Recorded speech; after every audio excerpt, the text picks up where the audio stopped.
정치카페 테라스. 청취자 여러분 안녕하세요. 정치카페 테라스지기 이정미입니다. 일교차도 심하고 미세먼지도 극성이고 모두들 건강 유의하셔야 할 텐데요. 오늘도 제 옆엔 여전히 빵빵하고 건강한 박홍순 쌤 나와 계십니다. 네, 반갑습니다. 네, 오늘은 지난주 뭐 하셨냐고 절대 묻지 않겠습니다. 네. 패스. 네. 이번 주는 정말 사심 가득한 게스트를 모셨습니다. 저뿐만이 아니라 많은 분들이 기다렸을 거라고 생각되는데요. 가장 슬펐던 시간 우리의 마음을 위로했던 이분의 노래 미안해요. 잠깐 들으면서 정치카페 테라스 22번째 시작해 보겠습니다. 이미 건널 수 없는 강을 건너댔죠 무슨 의미인지. 네, 이분의 노래를 들으면 인생을 꼭꼭 씹어서 토해내는 듯한 느낌이 들어요. 누군가는 슬픔에 빠져들게 하면서도 절망케 하지 않는 목소리라고도 하였죠. 좀 식상한 표현이긴 한데 한국 블루스계의 디바 강어달님님 나오셨습니다. 오! 반갑습니다. 반갑습니다. 저 밖에 환호하는 저 팬들을 보라. 네. 예, 인사 무서워요. 사람을 완전 쪼그라들게 만드시는 거 초반부터. 반갑습니다. 강원달님입니다. 네. 이런 팟캐스트에는 처음 출연해 네. 보시나요? 처음 출연이 저희 정치카페 테라스라는 것을 네. 무한한 영광, 가문의 네. 영광으로 여기면서 오늘 좀 진행을 해보려고 합니다. 2008년도에 기다림 설레임, 그리고 2011년에 넌 나의 바다. 그 후에 아주 오랜만에 새 앨범으로 팬들을 찾아오셨는데요. 먼저 이 앨범에 대한 소개부터 간단히 해주시면 좋겠어요. 앨범 이름은 비욘드 블루스 강어달님이고요. 네. 1, 2집은 제가 곡을 써서 만들었는데 다 다른 분의 곡들을 네. 리메이크한 곡입니다. 예, 근데 앨범입니다. 오랜만에 만든 앨범을 네. 이렇게 리메이크 곡을 중심으로 네.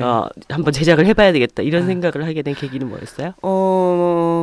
음악 시작할 때부터 많은 분들이 요청이었어요, 실은. 예, 좀 익숙한 곡들을 달님의 목소리로 네. 불려주면 어떤 느낌이 날까 되게 궁금해 하셨었어요. 그래서 언제든 만들어야겠다는 생각을 했었는데 됐든 이제 결혼하고 애를 낳다 보니까 작업할 시간도 없고. 그것도 축하드려요. 아이고, 고맙습니다. 그래서 틈틈이 계속 뭐 공연 즈음 노래했던 곡들도 모아보고 이제 새롭게 고민도 하고 그래서 이쯤이면 리메이크 앨범을 내는 것도 좋을 것 같다는 생각에서 네. 만들었어요. 보니까 런뮤직이라고 하는 네. 이제 1인 레이블에서 이제 혼자 이 모든 일을 다 하셨다고 되어 있던데 네. 제가 이제 이 얘기를 먼저 하는 이유는 아시는 분들은 많이 알지만 강어달님 그러면 하늘에 떠 있는 저 예쁜 달님일까라고 착각을 하시는 분들이 많이 계세요. 네. 근데 그게 아니고 네, 런. 네, 달리자 달림. 네. 네. 네. 그래서 혼자 이 작업을 하시면서 뭐 엄청나게 힘드신 일도 많았을 텐데. 우선은 노래만 하는 게 아니니까요. 네. 잡일이 너무 많아요. 음반 한 장 내려면. 그러니까 아까 이 유명한 가수가 오신다고 그런데 전화가 왔는데 택시 타고 오고 있어 이러시는 거예요. 아니 운전수도 없고 수요도 없는. 그건 좀 택시 타고 오셨어요? 달려오셨는 줄 알았는데 달리는 거에 이렇게 필들이 꽂히셨나. 그 예전에 신대철 씨는 뛰는 게가 행복하다면서요. 맞다. 그러네요. 우리 쪽엔 주로 뛰고 달리시는 분들이 달리시는 분들이 많이 오시네요.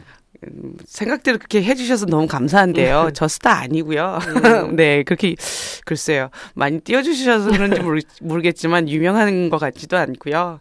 실제로 이 바닥에서 잘 버티고 있다는 정도의 제가 체감하는 수준. 네. 그럼 당연히 뭐 운전도 제가 해야 되고요. 음반도 네. 제가 만들어야 되고. 홍보도 혼자서 다 뛰시는 건가요? 지금은 그러니까 도와주신 분들이 좀 많아서요. 네. 나름 홍보를 자처하시는 분들이 너무 많으셔서 아름아름 네. 그렇게 도움을 받으면서 하고 있어요. 저도 얼마 전에 그래서 달림님 페이스북에 친구를 딱 맺으며 좋아요를 계속 눌러주고 있습니다. 네, 감사합니다. 네. 거의 그런 식이죠. 네. 네, 자발적 홍보 매니저 뭐 이렇게. 네, 감사합니다. 보니까 이번에 그 새 앨범에 한 총 10곡의 리메이크 곡이 수록이 되어 있던데요. 네. 뭐 작업을 하시면서 그래도 이 곡은 참 애착이 가는 특별한 어떤 곡이 있다면 조금 더 소개를 해주시면 좋을 것 같아요. 한 곡이 다 저한테는 굉장히 소중하죠. 그 네. 많은 곡들 중에 10곡이 뽑힌 거잖아요. 네. 각기마다 나름의 사연들이 있고 이유들이 다 있어서 나름 소중한데 꼽으라면요. 네. 굳이 꼽으라면 지금도 좀 씩씩대긴 하는데요. 김두수 선생님의 기슭으로 가는 배. 그 또 얘기하려니까 막 우라가 치밀어 오르네요. 왜요? 너무 노래가 어려워서요. 지금 공연 준비를 하고 있는데 지금도 가사가 잘 안 붙고 멜로디가 안 붙어서요. 지금도 애 먹고 있어요. 애매기는 자식들 중에서 제일 애매겨가지고 애착가는 새끼 뭐 이런 거구나. 그런 거죠. 그 곡은 어쨌든 다 고만한 이유들로 선택을 한 건데 생각보다는 너무 힘든 곡이어서 지금도 그 얘기를 하면서 발을 떨고 있어요. 네. 우리 저는 그 10곡 중에 네. 개인적으로 너무 좋아하는 곡이 있었어요. 그러셨어요. 그래서 그게 다른 가수들이 리메이크한 적도 없고 이러저러 뭐 가요 뭐 프로그램들 여러 가지 있잖아요. 거기서도 그거 부른 사람들은 본 적이 없었는데 송창식의 밤눈 네. 그건 거기에 들어가게 된 특별한 이유가 있나요? 이 제 리메이크 앨범이긴 하지만 음악을 정말 좋아하시는 분들이 아니면 잘 모르는 곡들이에요, 다. 그러니까 똑같이 밴드 녹음하시는 분들도 이런 곡들이 있었어. 그러니까 저희 PD가 30대인데 네. 골목길 빼고는 다 처음 들어본 노래. 네, 그렇더라고요. 그러니까 연주자분들도 송창기 선생님 곡 중에 이런 곡이 있었냐고. 특히 뭐 이슬비 같은 경우는 전혀 모르셨고. 그건 오히려 유명한데. 밤눈 그래요. 제가 듣기로는 거의 아시는 분들이 없더라고요. 근데 밤눈은 이은미 선배님이 한번 리메이크 한 곡이 있는데 그 외에는 거의 없어요. 또 밤눈은 정말 훌륭한 곡이라고 생각하거든요. 저는 송창식 선생님의. 그런데 의외로 또 모르시는 분들이 많더라고요. 그 노래는 그 유튜브 같은데 송창식 씨가 부른 여러 가지 동영상들이 있고 그러잖아요. 네네. 근데 밤눈 부르는 건 없어요. 그만큼 자기도 안 부르는 거예요. 가수 자기도. 우선은 가사가 너무 좋고요. 또 부르고 있으면 정말 눈 속에서 소복소복 내리는 그 눈을 보고 있으면서 제가 뭔가를 읊조리고 아니면 뭔가 생각에 잠겨 있는 것 같은 그런 연상이 자연스럽게 드는 가사예요. 그리고 뭐 아시겠지만 송창기 선생님 멜로디가요.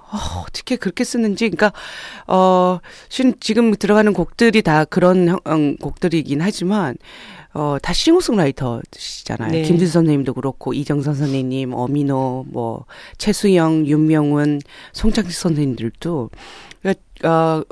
연주하시는 분들이 다 유수의 학교에 음악 학교에 뭐 교수하시는 뭐 이런 분들인데 이거는 공부해서는 절대 나올 수 없는 멜로디 코드라는 거죠. 그러니까 거의 뭐 송창기 선생님의 멜로디 라인은 정말 예술인 것 같아요. 네. 저는 요즘 이 앨범을 몇 번을 계속 이렇게 돌려서 계속 듣고 있는데 사실은 저한테 제일 강어달림 같이 콱 와닿았던 노래가 어떤 하루. 그러니까 어떤 하루 딱 시작할 때 하루 종일 기대앉아 길거리를까지 딱 나올 때 소주가 확 땡기는.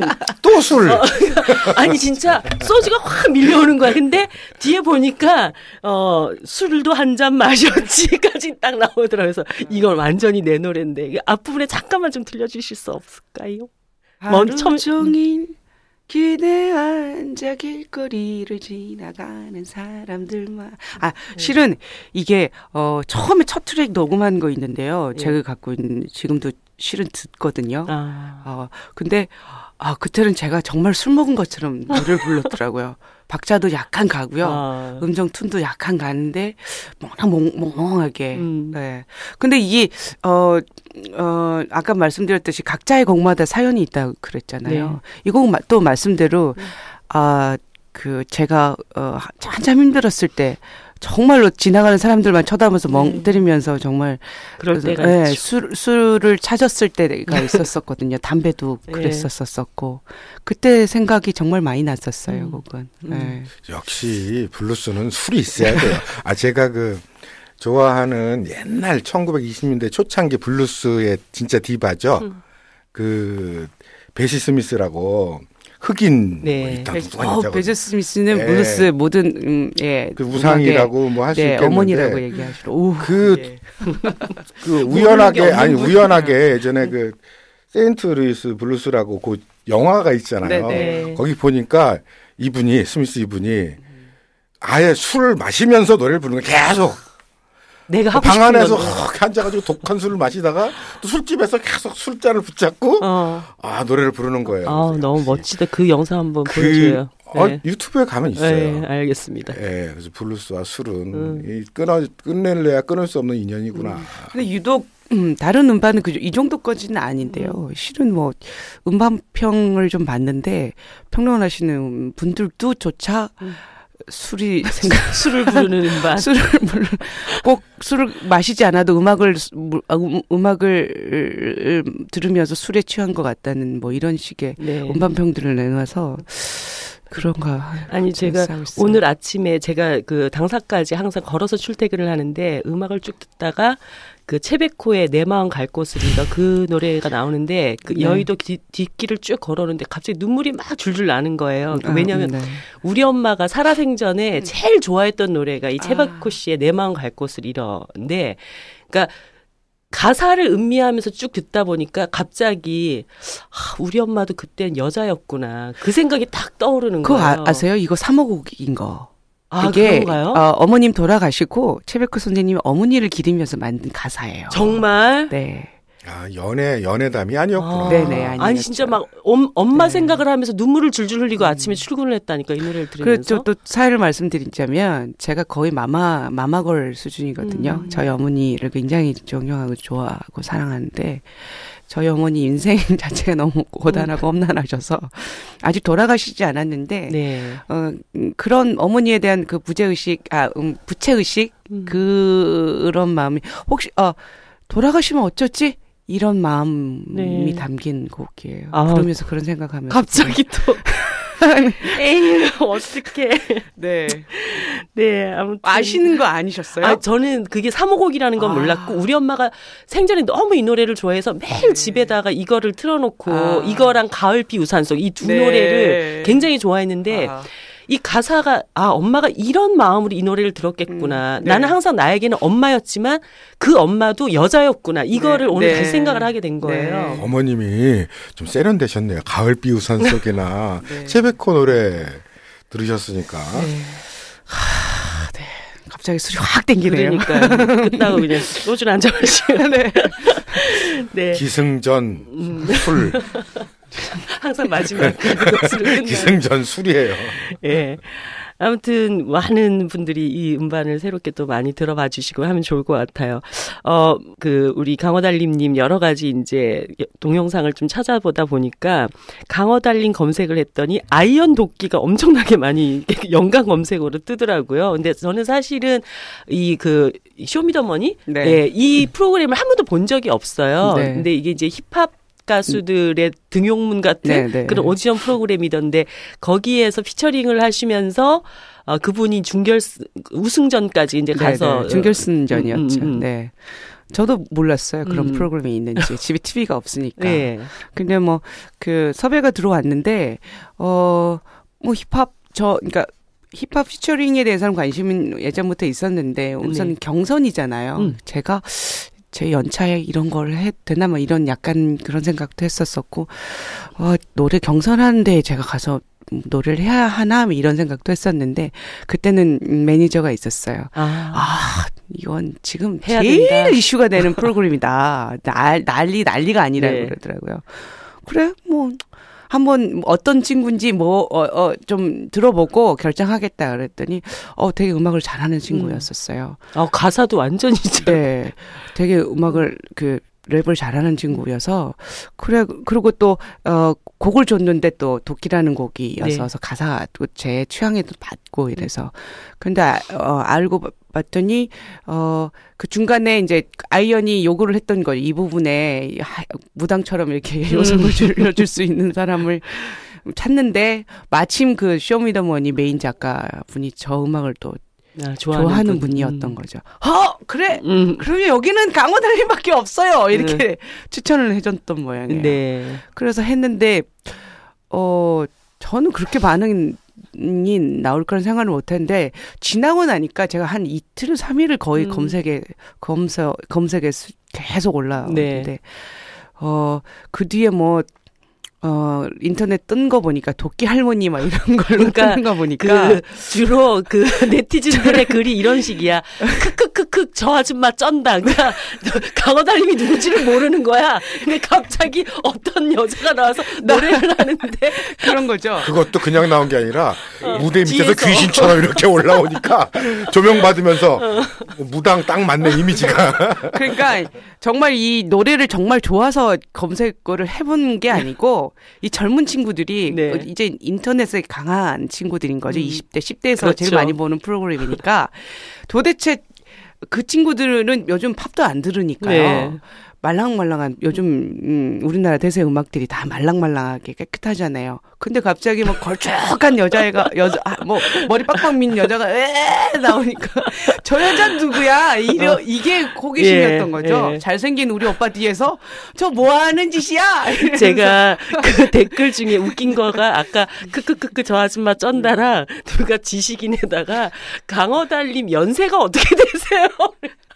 그러니까 그 10대, 20대들은 완전히 뭔가 새로운 그러니까 한 번도 듣지 못한 음성이었던 거죠, 이 친구들은. 그러니까 도대체 저런 소리를 내는 여자가 도대체 우리 오빠의 멋있는 오빠 뒤에서 나오는 저 여자가 도대체 정체가 뭐야? 이래서 음악이 좋았다라기보다 또 그런 호기심을 자극해서 거의 2, 3일을 검색해서. 아니 근데 합이 참 되게 좋았더라고 얘기를 그 노래를 들어보니까. 아는 사람들은 그 현장에서는 정말 좋았어요. 네. 그러니까 뭐랄까 리허설 할 때마다 계속 박수가 나왔었고요.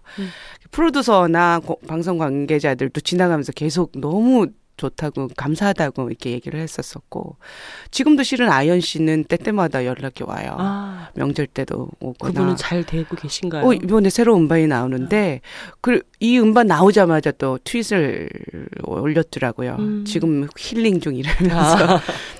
그래서 저번에 이제 안부 전화가 왔길래 제가 괜히 방해된 거 아니냐. 뭐 인터넷은 되게 좋지 않는 얘기들이 나왔고 그래서 실제로 또 음원에는 제 목소리가 안 들어갔어요. 그러니까 섭외는 들어왔는데 워낙 논란이 되니까 자기들끼리 싸우잖아요. 보시면 아시겠지만 니들은 음악을 알아? 니는 귀가 열렸어? 막 이러면서 자기들끼리 싸우는 판이니까 괜히 음원 올렸다가 이제 올리면 무조건 차트 1인데 괜히 논란거리를 만들기 싫었던지 섭외는 들어왔는데 저 연락 없이 그냥 녹음을 했더라고요. 어쨌든 좀 기분은 그때 조금 상했는데 그러게. 이제 아연 씨가 연락이 와서 좀 방해됐거나 좀 그렇지 않느냐에 약간 그런 뉘앙스를 불렀더니 무슨 말씀이냐고 너무 감사하다고 네 이래서 좀 위로가 됐죠. 네. 네. 이제 우리 강호달님 본격 해부 강호달님의 가수라고 하는 사람이 탄생되기까지의 이제 과정을 한번 이렇게 쭉 살짝 무서워요. 인생을 살짝 들여다보는 것으로 했으면 좋겠어요. 제가 이제 얘기를 듣기로는 내가 정말 노래하는 사람이 돼야 되겠다라고 했던 어떤 운명적인 어떤 계기가 있었다고 얘기를 들었어요. 인터뷰도 많이 해가지고 다 아실걸요. 이선희 선생님의 그래요 잘못은 내게 있어요. 내게 있어요. 라는 거. 예. 발라드 곡이죠.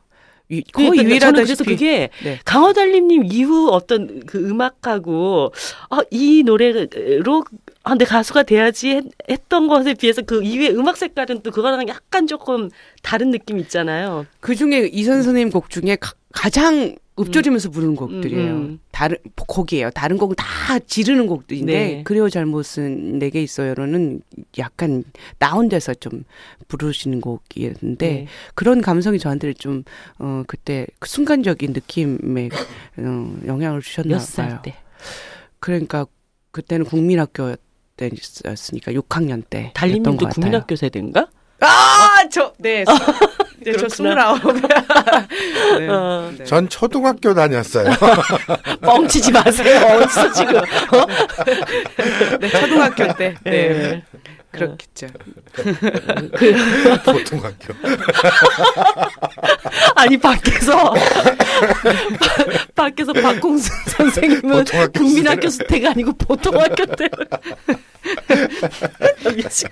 네. 아, 우리 받기도 우리 재밌는 것 프로듀서 같아요. 하시는 선생님이. 네. 아무튼.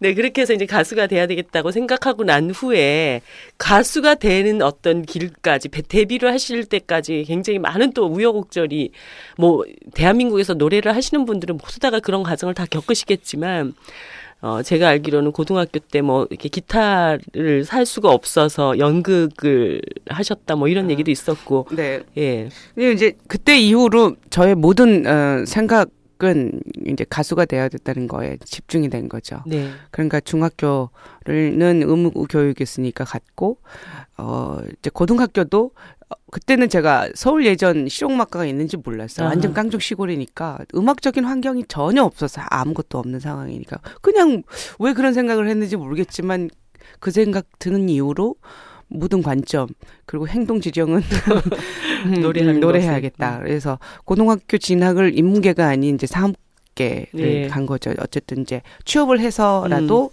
음악을 해야겠다고 생각을 했으니까 갔더니 그 학교가 이제 CA 활동, 지금 특별 활동이라고 그러는 네. 게 있었는데 거기 기타 중창반 이런 게 있는 거예요. 예. 근데 기타가 없으니까 거기는 못 들어가고 대신 똑같이 무대를 쓰는 거니까 연극을 해볼까 그래서 연극반 활동도 했다가 그래서 이제 고등학교 졸업하자마자 정말 기타 하나 배낭 메고 서울로. 졸업하자마자 바로 그냥 서울 올라온 거죠. 그때 몇 푼 들고 올라오셨어요?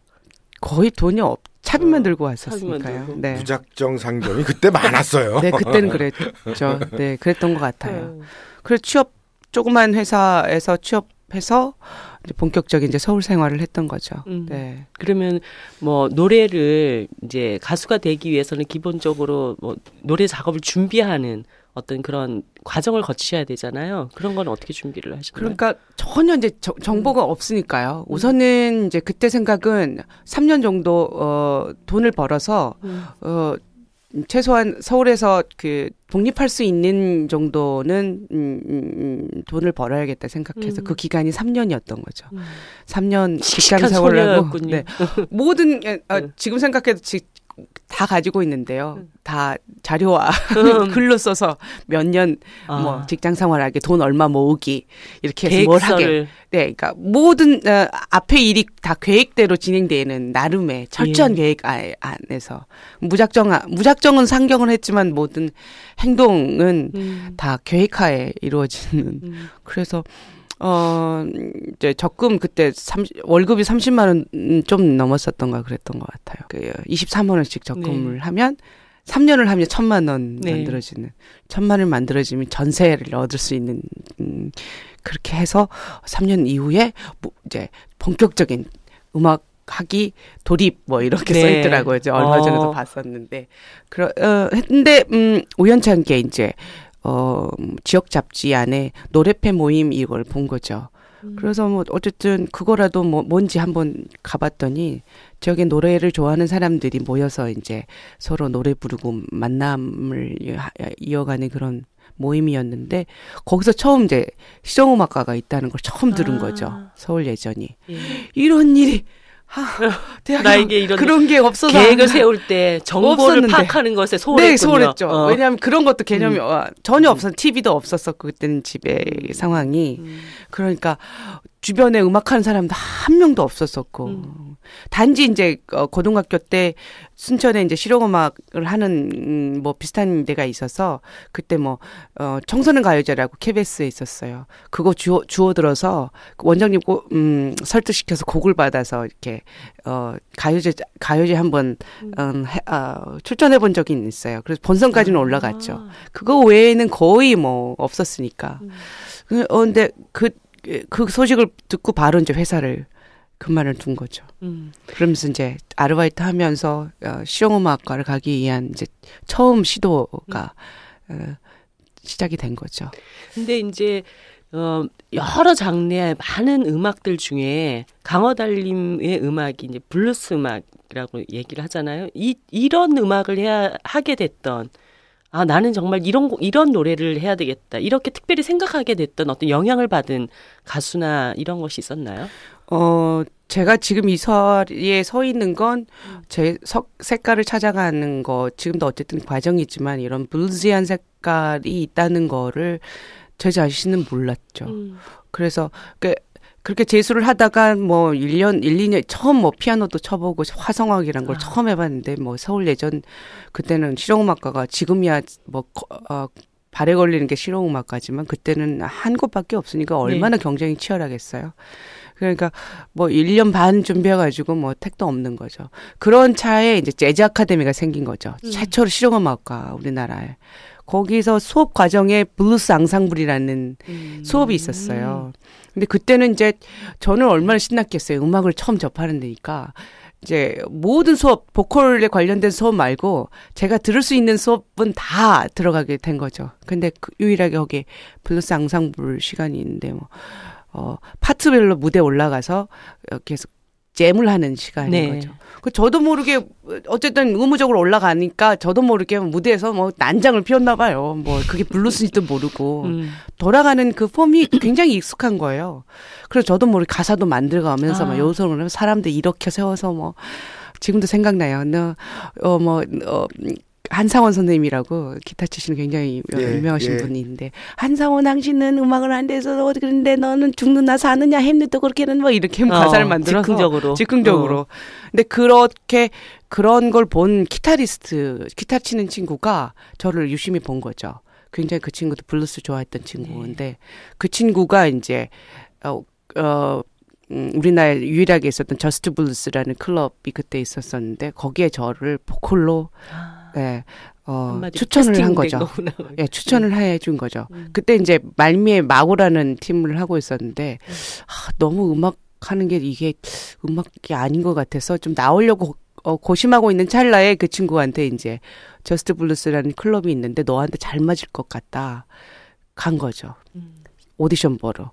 그게 저에게 블루스의 첫 단추예요. 블루스가 뭔지도 모르고. 그래서.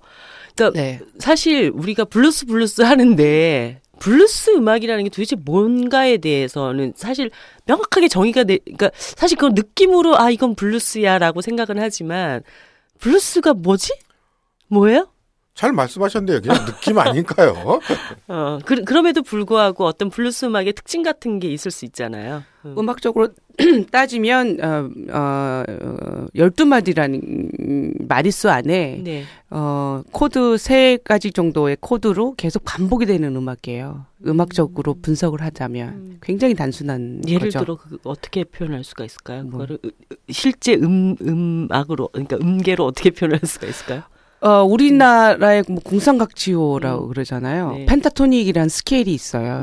그 가장 많이 쓰는 그 블루스에서의 스케일이 5음계 펜타토닉 스케일로 거의 멜로디나 뭐 솔로를 하는 그 12마디 안에서 계속 반복이 되는 음악인 거죠.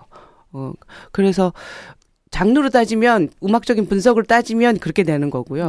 근데 실은 이 블루스라는 음악이 태동이 된 게 선생님 아시겠지만 아프리카 노예들이 흑인들이 미국 그 남부 농장으로 끌려오면서 목합밭에서 그냥 일하면서. 아프리카에서 했던 것처럼 서로 힘드니까 이쪽 사람이 주고받은 선창을 하면 저쪽 사람이 후창을 하게 되고 하고 반복을 하다가 이 사람들 어쨌든 그 백인 문화에 흡수가 되잖아요. 그게 교회를 다니게 되면서 그 백인들이 갖고 있는 교회 음악하고 합쳐진 게 이게 합쳐져서 형식화된 게 블루스거든요. 이 12마디 형식으로 만들어진 게.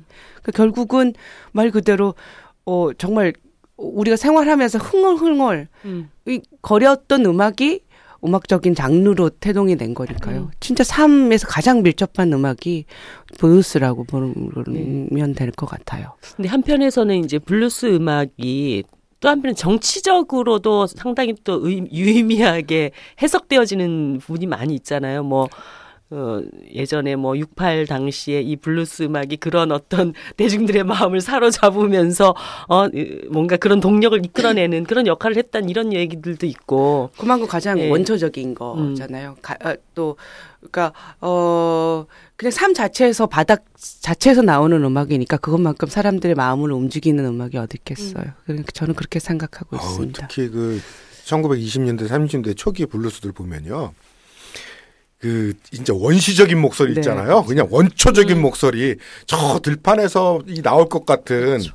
그러니까 이렇게 멜로디라든가 서양 음악에서 다듬어지고 화성에 따라서 이렇게 배치가 된 음악이 아니라 진짜 이 원시적인 목소리들이 막 튀어나오는데 그런 게 사실은 이제 락으로도 이어지고 68혁명하고도 딱 맞았던 게 아닐까 싶은데요. 네. 그런 어떤 기계화된 문명과는 어떻게 보면은 좀 반대편에서 저항을 뜻할 수 끓어오르는 있는, 나의 그렇죠. 이 자유를 향한 끝없는 욕망을 그대로 표출하리라 이런 거. 근데 지금 그런 분위기를요, 강어달님 그 노래하신 모습들 속에서 제일 전형적으로 봤던 게 2008년에 뭐 난장인가 하는 프로그램이 있었어요.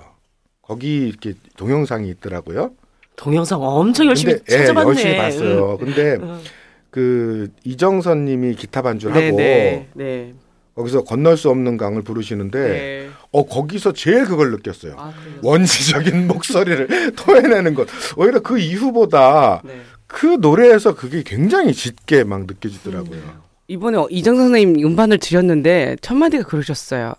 달님은 블루스다 이러셔서 이제 오프 더 레코드로 이렇게 서로 질문 오고 가는데 근데 너무 깔끔해졌어 이러시는 그러니까 그런 거예요. 느낌이에요. 저도. 네, 너무 다듬어졌어 그러시는 거예요. 그러니까 지금 제가 생각해도 선생님 말씀하셨 그때 처음에 저 아까 말씀드렸던 저스트 블루스 때 노래는 정말 제가 지금 들어도요 거의 저 안에서 끌어오르는 게 그냥 스스럼 없이 분출되는 그런 상황이었던 것 같고요.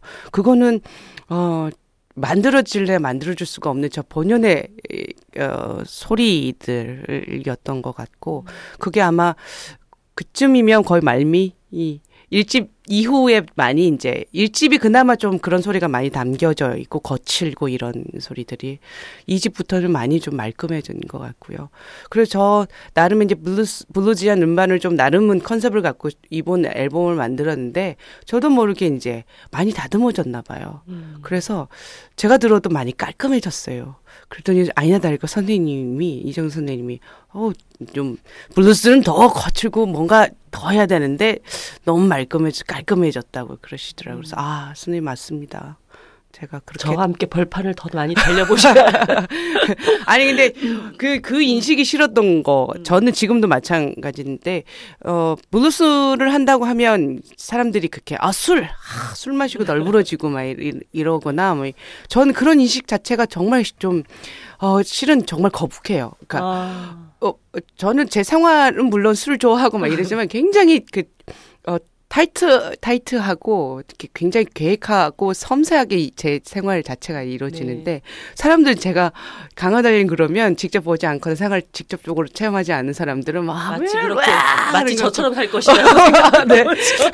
매일 그러고 술에 쩔어서 사는 것 같고 요즘 이제 유튜브도 많이 나와서 좀 다행인데 그러기 전에는 저 모습을 보면 지금은 오늘은 좀 그나마 좀 얘기는데 그냥 셔츠에 그냥 운동화 이렇게 신고 다니면 달림씨 맞냐고 아니 시커먼 눈두덩 시커멓고 막 머리 막 집시풍에 꽃불 머리에서 막 구분 한 통굽 10cm 이런 거 신고 다닐 것 같은데 너무 평범하다고 이런 얘기.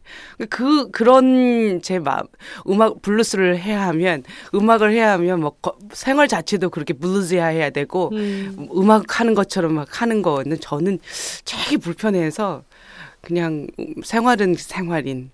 보통 생활인 그렇지만 제 음악에 담는 정체성은 블루지 이렇게 갔으면 좋겠다는 스스로의 생각이 이렇게 깔끔해지나 봐요. 그런데 개인적으로는 2008년 그 건널 수 없는 강 그 분위기가 너무 강렬하고 좋았어요. 그러니까요. 그럴 줄 알았으면 우리 보이는 라디오로 그때 동영상을 여기서 착 우리 청취자분들께 한번 이렇게 보여드리면 좋을 텐데. 지금 그 앨범 그래서 그런 저의